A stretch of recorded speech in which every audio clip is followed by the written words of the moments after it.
Hello friends, ഇന്നത്തെ എപ്പിസോഡിൽ സുജാതയുടെ വീട്ടിലേക്ക് എത്തിയ മനു വിവരങ്ങളെല്ലാം സാറയോടും മറ്റുള്ളവരോടും ധരിപ്പിക്കുന്നു. എല്ലാം കേട്ടതിന് ശേഷം സാറയും മനുവിനോടൊപ്പം ഭയത്തോടെ വേഗം തന്റെ വീട്ടിലേക്ക് ഓടുന്നു.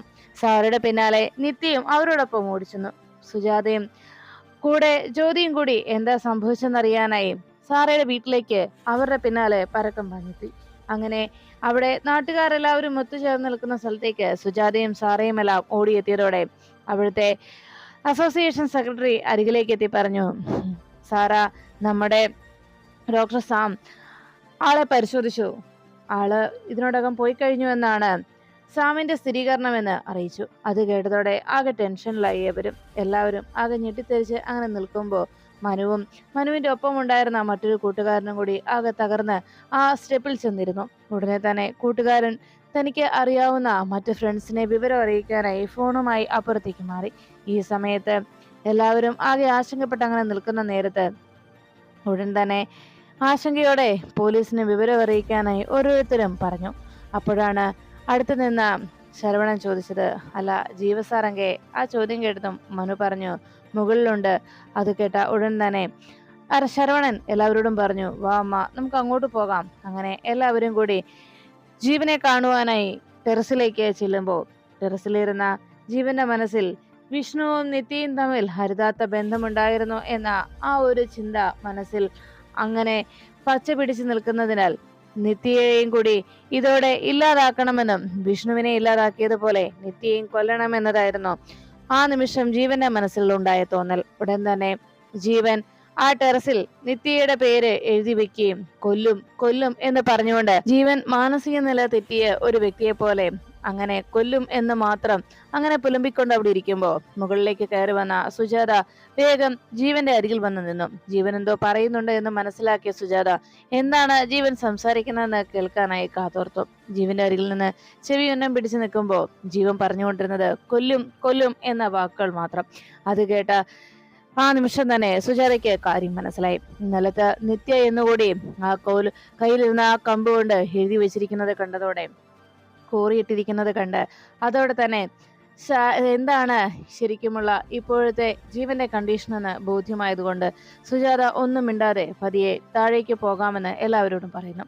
സുജാത താഴേക്ക് ഇറങ്ങിയതും ജ്യോതിയും നിത്യയും ജീവന്റെ അവസ്ഥ കണ്ട് അങ്ങനെ അന്തിച്ചു നിൽക്കുമ്പോൾ ശരവണൻ അരികിൽ വന്ന് അവരെ ഇരുവരെയും വിളിച്ചു, വാ അമ്മ, ഇറങ്ങാം. അങ്ങനെ അവരെ എല്ലാവരെയും കൂട്ടിക്കൊണ്ട് താഴേക്ക് ശരവണനും പോകുന്നു. ഈ സമയത്ത് താഴെ ഹാളിലെത്തിയ സാറയുടെ അരികിലേക്ക് സുജാത വല്ലാത്ത ആശങ്കയോടെ ഓടിയെത്തി. മോളെ, നീ എന്റെ മോനെ പോലീസിന് വിട്ടുകൊടുക്കരുത്. അല്പസമയത്തിനുള്ളിൽ പോലീസ് ഇവിടെ എത്തും. എന്റെ മോൻ ഒരു കൊലയാളിയാണ് എന്ന ഒരു പേര് കൂടി അവന്റെ മേൽ ചാർത്തി കൊടുക്കരുത്. ഈ സമയത്ത് ഇവിടെ ഇങ്ങനെ ഒരു സംഭവം ഉണ്ടാകുമ്പോൾ ജീവൻ അതിലുണ്ടായിരുന്നില്ല എന്ന് വേണം, ജീവന്റെ കയ്യബദ്ധം കൊണ്ട് സംഭവിച്ചതാണ് എന്ന് ഒരു കാരണവശാലും പോലീസിനോട് മൊഴി നൽകരുത് എന്ന് സാറയോട് കേണപേക്ഷിക്കുന്നു സുജാത. എന്റെ മോനെ ജയിലിൽ പോയി കാണാൻ എനിക്ക് വയ്യ. അവന്റെ ഈ അവസ്ഥയിൽ ശരിയാണ്, അവൻ കൊള്ളരുതാത്തവനാണ്, അവൻ ഒരു ഭ്രാന്തനാണ്, മാനസിക രോഗിയാണ്, ശരി, എല്ലാം ശരി തന്നെയാണ്. പക്ഷെ എൻ്റെ മകനെ ജയിലഴികൾക്കുള്ളിൽ പോയി കാണാൻ എനിക്ക് ആഗ്രഹമില്ല. അതുകൊണ്ട് ദയവ് ചെയ്ത് ഇക്കാര്യം പോലീസിന് മുന്നിൽ വെളിപ്പെടുത്തരുത്. ഞാൻ നിന്റെ കാല് പിടിക്കാമെന്ന് പറഞ്ഞ് സുജാത സാറയുടെ കാല് പിടിച്ച് പൊട്ടിക്കരയുമ്പോൾ നിത്യയും ജ്യോതിയുമെല്ലാം ആ അമ്മയുടെ അപ്പോഴത്തെ ദുരവസ്ഥ കണ്ട് സങ്കടപ്പെടുന്നതോടൊപ്പം സാറ സുജാതയെ പിടിച്ച് എഴുന്നേൽപ്പിച്ച്, എന്താ ആന്റി എന്താ ഈ ചെയ്യുന്നതെന്നെല്ലാം ചോദിച്ച് സുജാതയെ ആശ്വസിപ്പിച്ചു. അപ്പോഴാണ് മനുവും മറ്റെല്ലാവരും ആകെ ടെൻഷൻ അടിച്ചങ്ങ് നിൽക്കുമ്പോൾ അവിടേക്ക് പോലീസ് ജീപ്പ് വന്നെത്തി. പോലീസ് അരികിലേക്ക് എത്തി അവിടെയുള്ള നാട്ടുകാരുടെ കാര്യം അന്വേഷിച്ചു. എന്താ ഇത്രയും നേരമായിട്ടും ഇയാളെ ഹോസ്പിറ്റലിൽ കൊണ്ടുപോകാത്തത് എന്ന് ചോദിച്ചപ്പോൾ അസോസിയേഷൻ സെക്രട്ടറി പറഞ്ഞു, അത് ഞങ്ങളുടെ ഇടയിൽ തന്നെ ഒരു ഡോക്ടറുണ്ട്, അദ്ദേഹം ഇത് പരിശോധിച്ചു, കൺഫേം ചെയ്തു, ഈ ആള് മരണപ്പെട്ടു എന്ന് കൺഫേം ചെയ്തു, അതുകൊണ്ടാണ് സർ എന്നറിയിച്ചതോടെ ശരി, ആംബുലൻസ് വിളിച്ചിട്ടുണ്ട്, ഉടൻ തന്നെ എത്തുമെന്നും അറിയിച്ചു. എന്ന് ഇയാൾക്ക് എന്താ സംഭവിച്ചത് എന്ന് എല്ലാവരോടും അന്വേഷിച്ചപ്പോൾ സാറയും മറ്റെല്ലാവരും ആകെ ഞെട്ടലോടെ പകച്ചിരുന്നു. എന്താ സംഭവം, എന്താ കാര്യം എന്ന് ചോദിച്ചപ്പോൾ അസോസിയേഷൻ സെക്രട്ടറി പറഞ്ഞു, ഇതാണ് സാറ, ഇവരാണ് ഈ വീടിന്റെ ഓണർ, ഇവരുടെ കൂടെ താമസിച്ചിരുന്നതാണ് ഈ കുട്ടി എന്ന് പറഞ്ഞപ്പോൾ പോലീസ് വേഗം സാറയുടെ നേരെ തിരിഞ്ഞു. സാറയുടെ മൊഴിയെടുക്കാൻ തുടങ്ങിയതും സാറയോട് ഇതാരാണെന്ന് അന്വേഷിച്ചു. അപ്പോഴേക്കും സാറ അപ്പുറത്ത് മാറി നിന്ന മനുവിനെ ചൂണ്ടിക്കാട്ടി പറഞ്ഞു, ഇതെന്റെ കസിനാണ്, ഇവന്റെ കൂടെ പഠിക്കുന്ന കുട്ടിയാണിത് എന്ന് അറിയിച്ചു. അങ്ങനെ അവരവിടെ താമസിച്ചിരുന്ന വിവരം സാറ പോലീസിനോട് പങ്കുവച്ചു.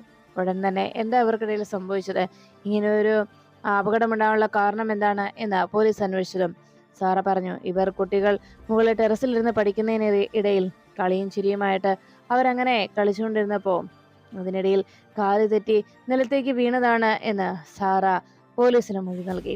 അപ്പോൾ എവിടെയാ ടെറസ് എന്ന് ചോദിച്ചതും ഇവിടുത്തെ ടെറസിൽ തന്നെ നിന്നാണ് ഈ കളിച്ചുകൊണ്ടിരുന്നതെന്ന് പറഞ്ഞതും എന്നാൽ നമുക്ക് ടെറസ് വരെ പോകാമെന്ന് പറഞ്ഞ് പോലീസ് മുകളിലേക്ക് സാറയും മറ്റും കൂട്ടിക്കൊണ്ടു പോകുന്നു. സാറ തന്നെ രക്ഷിക്കുകയില്ലയോ എന്ന ആശങ്കയായിരുന്നു സുജാതയുടെ മനസ്സിൽ. എന്നാൽ പോലീസിനോട് സാർ അങ്ങനെ ഒരു മൊഴി നൽകിയതോടെ ആശ്വാസത്തോടെ സുജാത നോക്കി. പിന്നീട് മുകളിലത്തെ നിലയിൽ അങ്ങ് ടെറസിലേക്ക് പോലീസും എസ് ഐ സാറും ഒപ്പം കോൺസ്റ്റബിളും കൂടി മുകളിലേക്ക് എത്തുമ്പോൾ അവിടെ ടെറസിൽ ഇരിക്കുന്ന അതും സമനില തെറ്റിയ ഒരാളെ പോലെ ഓരോന്നും പുലമ്പിക്കൊണ്ട് അങ്ങനെ കൊല്ലുമെന്നുള്ളൊരു വാക്ക് തന്നെ ഉച്ചരിച്ചുകൊണ്ട് ഉരുവിട്ടുകൊണ്ട് ആ കയ്യിലിരുന്ന കമ്പും പിടിച്ചങ്ങനെ ഇരിക്കുന്ന ജീവൻ ആ കാഴ്ച കണ്ടതോടെ വേഗം തന്നെ പോലീസ് സാറോട് ചോദിച്ചു, ഇയാളാരാ, ഇയാളേതാ എന്നന്വേഷിച്ചപ്പോൾ ജീവൻ ഈ സംഭവം നടക്കുമ്പോൾ ഇവിടെ ഉണ്ടായിരുന്നു സാർ. ഈ സംഭവത്തിന് ശേഷം സമനില തെറ്റിയ ഒരാളെ പോലെയാണ് പ്രതികരിക്കുന്നത്. അതിനുശേഷം ജീവൻ അബ്നോർമലാണ് എന്നറിയിച്ചു. അത് കേട്ടപ്പോഴേക്കും ഉടൻ തന്നെ സുജാത വേഗം ഇയാളെ ഇവിടെ നിന്ന് മാറ്റിക്കൂടായിരുന്നോ എന്ന് അപ്പോൾ എസ് ഐ സാർ അന്വേഷിച്ചപ്പോൾ സുജാത പറഞ്ഞു, സാർ അവൻ മാനസിക രോഗത്തിന് മരുന്ന് കഴിക്കുന്നതാണ്, അതുകൊണ്ട് അവൻ മെഡിസിൻ കഴിച്ചുകൊണ്ടിരിക്കുന്ന ആളാണ് എന്ന് പറഞ്ഞപ്പോൾ നിങ്ങൾ ആരാണ് എന്ന് സുജാതയോട് പോലീസ് അന്വേഷിച്ചു. ഞാൻ അവൻ്റെ അമ്മയാണ് എന്ന മറുപടി കേട്ടതോടെ പിന്നെ ഒന്നും മിണ്ടാതെ എവിടെ വെച്ചാണ് ഈ സംഭവം നടന്നതെന്ന് അന്വേഷിച്ചു. മനു അപ്പോഴേക്കും സംഭവം നടന്ന വിഷ്ണു കാല് വഴുതി വീണ സ്ഥലം ചൂണ്ടിക്കാട്ടി. അപ്പോഴേക്കും അവിടെ ആംബുലൻസ് എത്തുകയും ആംബുലൻസിലേക്ക് ബോഡി മാറ്റുന്ന കാഴ്ച കണ്ട് എസ് ഐ പറഞ്ഞു, വേഗം ആംബുലൻസ് പോയിക്കോ, കുഴപ്പമൊന്നുമില്ല എന്നറിയിച്ചു. അങ്ങനെ ആംബുലൻസ് ബോഡിയുമായി അവിടെ നിന്ന് പോയി കഴിഞ്ഞു.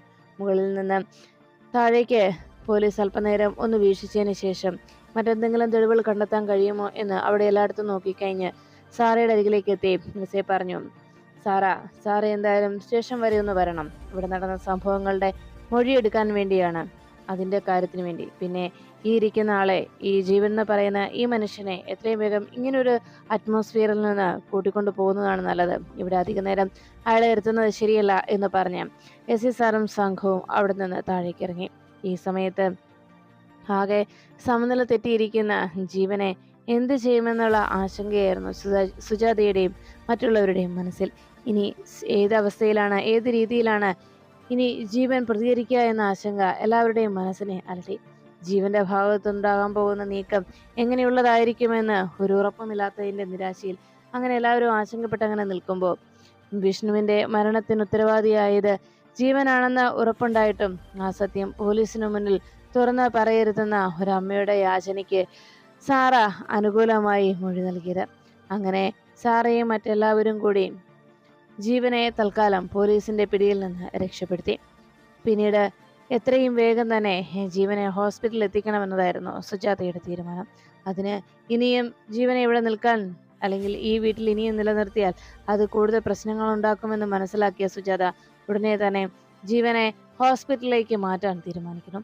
അങ്ങനെ ജീവന് വേണ്ടി കൺസൾട്ട് ചെയ്യുന്ന ഡോക്ടറെ വിളിച്ച് വിവരങ്ങൾ പറയുകയും ഉടൻ തന്നെ അവിടെ നിന്ന് വണ്ടി എത്തുമെന്നും ജീവനെ ഏതെങ്കിലും വിധേന അവിടേക്ക് പറഞ്ഞു വിടണമെന്നും അറിയിച്ചു. അത് കേട്ടതോടെ ഉടനെ തന്നെ ജീവനെ അവിടേക്ക് പറഞ്ഞയക്കാമെന്ന് തീരുമാനിച്ചു. വേഗം ജീവൻ ഹോസ്പിറ്റലിലേക്ക് പോകാനായി സുജാത ഒരു വിധത്തിൽ ജീവനെയും കൂട്ടി അവിടെ നിന്ന് ഹോസ്പിറ്റലിലേക്ക് പറഞ്ഞു വിട്ടു. ഈ സമയത്ത് ജീവൻ നിത്യയെ അപായപ്പെടുത്തണമെന്നുള്ള ഒരേ ആഗ്രഹം മനസ്സിലുള്ളത് കൊണ്ട് ഹോസ്പിറ്റലിലെത്തിയ ജീവൻ അവിടെ നിന്ന് മറ്റുള്ളവരുടെ കണ്ണു വെട്ടിച്ച് രക്ഷപ്പെടുന്നു. നിത്യയുടെ മരണം അതുമാത്രമാണ് തൻ്റെ ലക്ഷ്യമെന്ന് ഉറപ്പായതോടെ ജീവൻ അതിനുവേണ്ടി ആ ഒരു ചിന്തയിൽ മാത്രം മുന്നോട്ട് നീങ്ങി. ആ നിമിഷം തന്നെ സുജാതയെ ഫോൺ ചെയ്ത് ഡോക്ടർ വിവരം അറിയിക്കുന്നു. ജീവൻ ഇവിടെ നിന്ന് രക്ഷപ്പെട്ടിട്ടുണ്ടെന്നും നിങ്ങൾ എത്രയും വേഗം ആ വീട്ടിൽ നിന്ന് രക്ഷപ്പെടണമെന്നും ഡോക്ടർ അറിയിക്കുമ്പോഴേക്കും ജീവൻ വീട്ടിലേക്ക് എത്തിക്കഴിഞ്ഞു. നിത്യയുമായി രക്ഷപ്പെട്ടു പോകാൻ കഴിയില്ല എന്ന് മനസ്സിലാക്കിയ സുജാത ആകെ ആശങ്കയോടെ അങ്ങനെ നിൽക്കുമ്പോൾ സുജാതയുടെ അരികിലേക്ക് നിത്യയെ റൂമിൽ ആക്കിയതിനു ശേഷം സുജാതയും ജ്യോതിയും പുറത്തു നിൽക്കുമ്പോൾ സുജാതയുടെ അരികിലേക്ക് എത്തി ജീവൻ നിത്യ എവിടെയെന്ന് അന്വേഷിച്ചു. നിത്യമോൾ അവിടെ ഇല്ല എന്ന് പറഞ്ഞത് കേട്ട് വിശ്വസിക്കാൻ കഴിയാതെ ജീവൻ പറഞ്ഞു, നിങ്ങളെ ഞാൻ കൊല്ലും. നിങ്ങൾക്ക് എന്തെങ്കിലും സംഭവിക്കാൻ പോകുന്നു എന്നറിഞ്ഞാൽ അവൾ തീർച്ചയായിട്ടും എത്തും. അതുകൊണ്ട് തന്നെ നിങ്ങളെ ഞാൻ ഇല്ലാതാക്കും എന്ന് പറഞ്ഞ് ജീവൻ സുജാതയുടെ കഴുത്തിന് നേരെ കത്തിയുമായി പാഞ്ഞെടുത്തു. ജീവൻ സുജാതയെ അപായപ്പെടുത്തുമെന്ന് ഉറപ്പായ ആ നിമിഷത്തിൽ അരികിലേക്ക് എത്തിയ ജ്യോതി ജീവന്റെ കാലിൽ കെട്ടിപ്പിടിച്ച് അരുതേട്ട എന്ന് പറഞ്ഞ് പൊട്ടിക്കരയുന്നു. ജീവൻ ആ കരച്ചിൽ കാണാൻ കൂട്ടാക്കാതെ അനുജത്തിയുടെ ആ കരച്ചിലിനൊന്നും യാതൊരു രീതിയിലും ചെവി കൊടുക്കാതെ ജീവൻ തന്റെ ലക്ഷ്യം നിറവേറ്റുന്നതിന് വേണ്ടി, തന്റെ ജീവിതം തകർത്തവളെന്നുള്ള ആ പേരിൽ നിത്യയെ ഇല്ലാതാക്കുന്നതിന് വേണ്ടിയുള്ള അതിന് അവൾ എത്രയും വേഗം തന്റെ മുന്നിലെത്തണം, അവളെ ഇല്ലാതാക്കണം, അതുമാത്രമാണ് തന്റെ ലക്ഷ്യമെന്ന് പറഞ്ഞ് ജീവൻ അങ്ങനെ സുജാതയുടെ കഴുത്തിലേക്ക് കത്തി ചേർത്ത് പിടിക്കുമ്പോൾ ഏട്ടാ എന്ന് അമ്മയെ എന്നുള്ള ജ്യോതിയുടെ നിലവിളി കേട്ട് നിത്യവേഗം പുറത്തേക്ക് ഇറങ്ങി വരുന്നു. നിത്യ ഇതിനോടകം സുഖമായി കിടന്നുറങ്ങുന്ന ആ നിമിഷത്തിൽ നിത്യയെ അപായപ്പെടുത്തണമെന്നതായിരുന്നു ജീവന്റെ ലക്ഷ്യം. നിത്യയെ അപായപ്പെടുത്താനായി പാഞ്ഞെടുത്ത ജീവന്റെ പിടിയിൽ നിന്ന് നിത്യയെ രക്ഷിക്കാനായിട്ട് ശ്രമം നടത്തുന്ന സുജാതയെ വീണ്ടും ജീവൻ പിടികൂടുന്നു.